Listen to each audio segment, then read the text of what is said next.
Hello, and welcome to Morning with a Mentor. My name is Diller Schwartz, and I am your host. Please join me on Wednesday mornings at 8:30 a.m. while I interview top talent in our KW Austin family. The way I gauged my success for the day was, did I get an appointment a day, or did I get my contact goal for the day, right? Whether it's 10 or 20, that's how I know I won my day. So I am a team lead of 16 awesome real estate partners on the team, and I am bilingual, and I've been a real estate agent for 11 years. Out of those 11 years, I was part-time 18 months, and then I was full-time, and I've been my whole entire career with Keller Williams. And I am a mom of two boys and a girl, a 20-year-old daughter that works with us, Zeta, and then two little boys. And I am married to David, which David is also a real estate agent in our team. All right.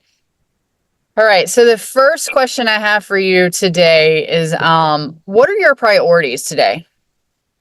So my priorities today is to meet with one of my partners on the team and look at her business as a whole and strategy before we do our business planning. So I want to be able to meet with her and be able to kind of look at her business in general and mastermind. So that's what I'm doing today at 11.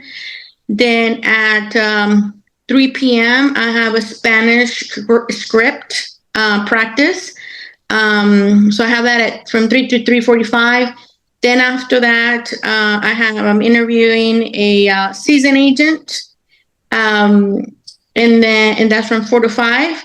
And then at 6 to 7, I have a virtual career night that I do every 2 weeks. So when you're talking with a newer agent and you're looking at their business planning, which this is business planning season for realtors, right? We all have to get our stuff together for what does 2025 look like for us. So what are like the top 2 or 3 things you're looking for when you're business planning? So the main thing is, does the partner understand where their business came from, right? And if they're super duper new, then one of the things would be, do they know what are those 2 to 3 things that they're going to focus on the next year, right? Wait, So only 2 to 3, not 10? Yes. No, not 10. No, not 100. I think there's a book that says the one thing. So that's great. 2 to 3 things. Okay. So next up, I know that you're probably not 100% doing lead gen every single day because you are the team lead now. Although when you do get in there and you do your lead gen, what are your goals daily when you lead gen? To get an appointment a day. 1 appointment a day. And what happens if you don't? If I don't, then I have to double up my appointment the next day. Okay. And how do you know? You go home, you've got 3 kids, you're married, you guys both work together, all of the fun things, you're running this team. How do you know you won the day and you can just relax? So I think for me, when I was only an agent and I wasn't doing, multiple things like you, Diller, the way I gauged my success for the day was, did I get an appointment a day, or did I get my contact goal for the day, right? Whether it's 10 or 20, that's how I know I won my day. As a team lead, the way that I know that I won my day is, did the one thing for the day that I said I was going to do, did I get that done, right? And every day could be different because I have Mondays are my CEO days, right? That's when I have a lot of meetings. Tuesdays and Thursdays, those are my team lead days that I'm like really immersed into the team and helping them, right, within their business. Then Wednesday, that is like that is the day that I leave for like coaching and development. And then in the afternoons, Thursdays and weekends are to be able to bring the business, right? Go listing appointments and help clients. Okay. I love it. I love that each day is organized and it has a theme, so you really know what's going on. And I'm sure everyone around you understands Tuesdays is for this, Wednesdays is for this. And for those of you who are individuals, you can organize your day that way too, and just make sure your friends, your family, your kids know that this is your priorities of the day or the theme of the day. All right, let's go to the next one. Okay, how big's your database? It's about 23,000. Okay. And when you first started, let's go like year 3. What do you think your database size was in around year 3? Year 3 was about 300 in database, but to be really honest, I didn't have I had a spreadsheet with a whole bunch of names. And at that point, well, I have grown my business super duper fast, right? Like, I don't know if most of you guys know, but by my first year in real estate, I did 62 unit sales. So I grew pretty fast. By second year, I was at 76. Third year, I was at 88. So I didn't have time, right, to be able to look at the database and start thinking about how can I use tools like Command or different things to be able to grow the database. So the database was all over the place. It was disorganized. So let's talk about this database. So I love asking this question. I think naturally we say, oh, I have all these clients, all these buyers, all these sellers. But my question is how many people in your database actually say Amanda Ponce is my realtor? So I would say about from that it's probably about 150. And what did you do to make those people say Amanda's my realtor, my real estate agent? Just created fans for life, right? So what that means is I think there's a book regarding that, right? Regarding that creating fans for life, but basically what it is give them a really great customer service where they're going to be loyal and they're going to want to come back, right, to do business with you. So I do come from corporate. I came from Progressive Insurance. I was a call center manager. So my job was to help people sell over the phone and to help them deliver a great customer service. And I worked in customer service. I worked in claims and sales. When I worked in claims was to be able to show compassion and care to people. So basically I took all those skills that I had and I implemented those, for my customers and for our team. Perfect. I love it. And so it's not always about the size, guys. It is about organization and creating that service. Let's go to the next one. Favorite question.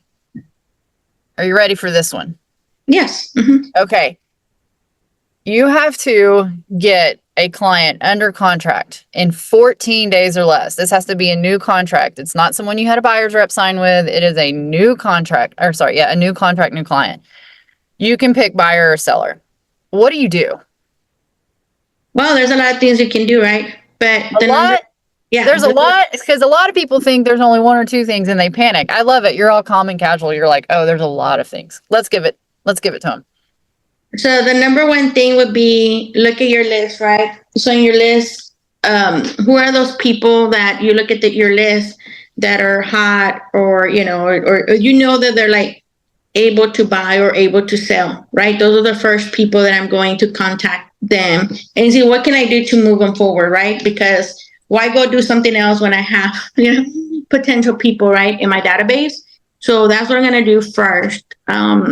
Second, because I build the business on referrals and Sphere. I'm going to reach out to my Sphere like right away, and I'm going to make care calls for them, just like we did within the pandemic, just to check on them, see how they're doing, and then I'm going to ask them if they know anybody that wants to buy or sell, right?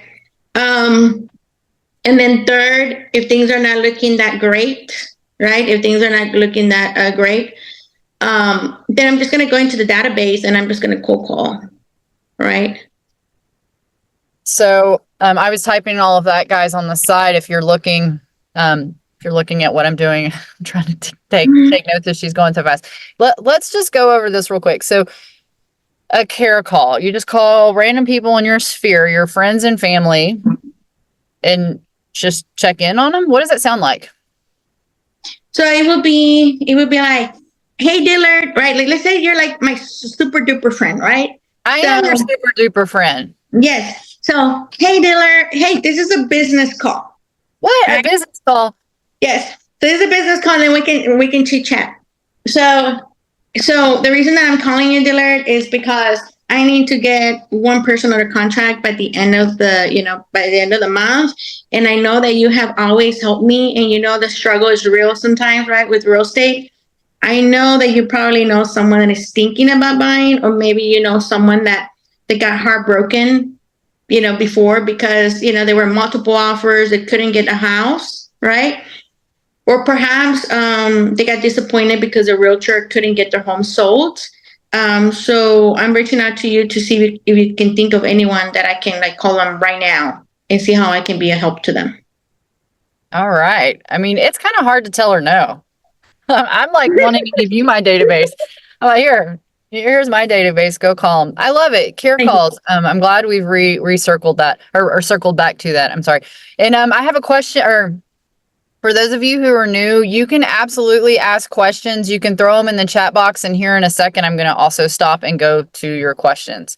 Okay, so the first thing you're going to do is you're going to look at your list, which sounds like you have an organized list somewhere. You guys heard last week, some people use sticky notes, some people actually have a board in front of them, some people are really good with software and use command.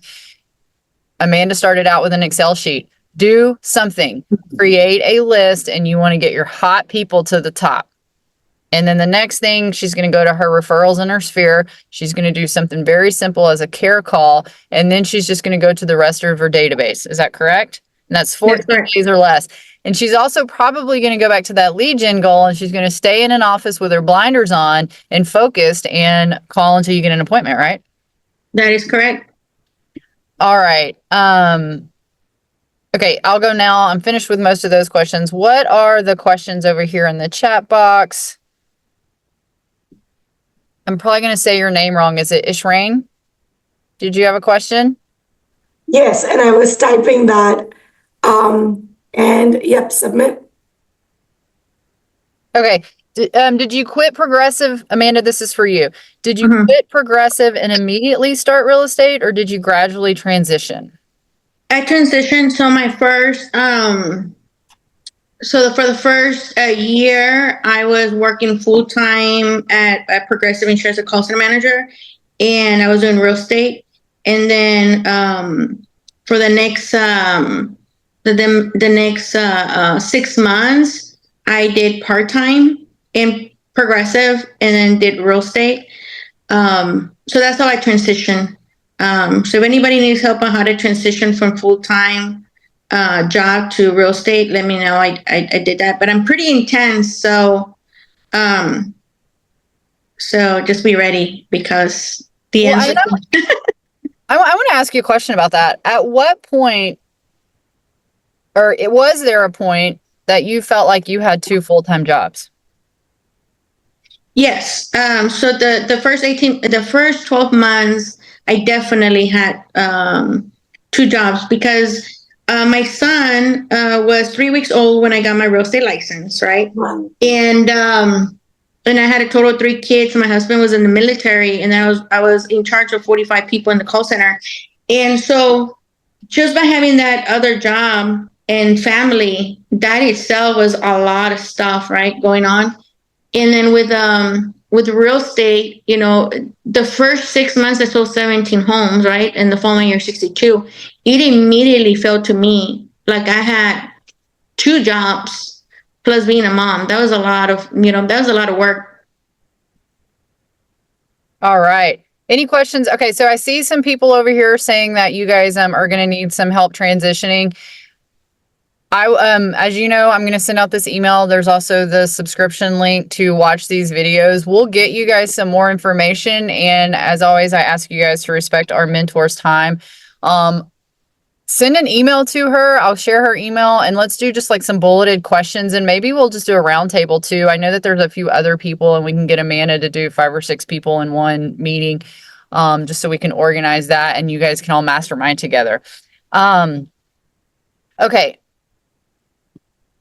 One question I ask everyone as well is, what is an action item? Let's go back to year 2 to 3 for you. And what is an action item that you put into place weekly that you could share with these agents.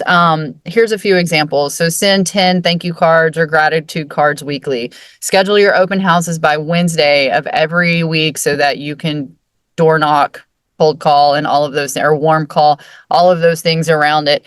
What's your tip? Weekly. It has to be on your schedule. Yeah. I'm just gonna go back to when, like I said, when I was an agent before, just because I did more of those lead gen activities. So I did 5 cards, no cards a day, and that's something that my productivity coach at Keller Williams told me to do. So I was doing 5 no cards a day to the neighbors, and I did that probably for like 6 months to a year. To your neighbors? Yes. And what did you say? Hey, neighbor, I'm Amanda and I'm aggressive. Yes. So I was like, hey neighbor, this is Amanda. I'm a real estate agent. Just wanted to introduce myself. Sorry I missed you. If you ever need any help, right, with buying or selling, I would love the opportunity to interview. And then I just left like a lollipop or a candy or whatever that was, right? So I did that for like 6 to a year before I got really busy. Okay. That's nice. And then, perfect. We're right on time. You guys, if you have any questions, you can drop them in the chat box, or you can sort of chime in right now as long as you're driving and being careful. So what does it take to be on your team? Who are you looking for, and how can we help you find talent for your team? If someone on this, so through this, Mike and Keller Williams have allowed us to do some recruiting from within. So we hear about your team. You're rocking and rolling. What talent are you looking for? So people that are coachable, right, and they can be molded. And when I mean coachable, 99% of the people that I interview say they're coachable, but it turns out 99% of the people are not coachable, right? At Progressive, we embrace coaching, right? It didn't matter you're the CEO, you're the janitor, we all got coaching. So by being able to be coachable, that's when you see growth, right? So the definition of coaching is take feedback and make a change. If you took the feedback, but you didn't make a change, then you're not really coachable, right? So for us, is being able to, someone that wants to grow, wants to learn, it's a team player, right? Because sometimes we get people that are cocky or they're all about them. So we want people that are team players that are able to help others, and they have an abundance thinking, because there's enough for all of us, right? And then just someone that is able to understand that, people like myself, like Diller, like when you have team leaders, you can ask any team leader that cares. It is not easy. It is not easy to have a team. We do it because we love what we do, because a lot of us can be more profitable by ourselves without having a team and just having assistants. But we do it because we truly care about others, and we want to be able to help lead that way for other people. And for me, being that I'm a woman, my mission is to help as many people as we can, especially people that get underestimated like I did, right? So like me, it was like when I sold 88 homes. Well, you probably sold 88 homes because you're Spanish speaking. No, I sold 88 homes because I worked my butt off. That's why. Out of the 88, only 4 didn't speak. Only 4 spoke Spanish. So it's people that are able to be humble, right? Hungry, and instead of being focused more on their split, they're really focusing is how much at the end of the day am I going to take home, and follow that model, and trust that the leader wants the best for them, and be able to know that you can go faster with a team, right? Every team is different, but you can go faster with a team. You don't have to spend as much money, right? So you're like more profitable as long as you follow the playbook and you're able to stay, teachable. And I had people that went from like 0 to 26 units, and all of a sudden they thought they were the king of Alaska, right? And they thought they were it. And you can ask Dillard or I or anybody, but to me, in my book, a real estate agent knows what they're doing truly if they're selling at least 40 some units a year, because you have a variety of experience to know what you're doing. So no matter whether you sell 100 or 200 or 300, being humble and being true to yourself, to me, that would be a great recipe for our team. Perfect. So, it sounds like she is looking for talent. If you send her an email, do you have like a jobs ad or careers ad, or who do we contact if someone is interested? Well, they can contact me, but I do have some openings for listing agent, bilingual agents, and just our team helps both buyers and sellers. Okay, perfect. And then what I love that you just like crushed it your first, second, third year. You're still crushing it. What are your sources? That's actually what we didn't talk about. Let's go back. You have a new agent on your team. What is something you're going to tell them to do? Look, I've moved here. I've been in. I'm going to give you the scenario. I've moved here. I've been in Austin a year. Don't have a huge database. What are you telling an agent on your team to do? Yeah. So if they don't have a database, like there's 3 ways you can grow your business, right? Let's hear it. Number 1, are you committing to doing at least 2 open houses a week? Right? Every week until you build your business, which is probably going to be for the next 12 months, so 12 to 18 months. 2, are you committed to? You just said 18 months in a year.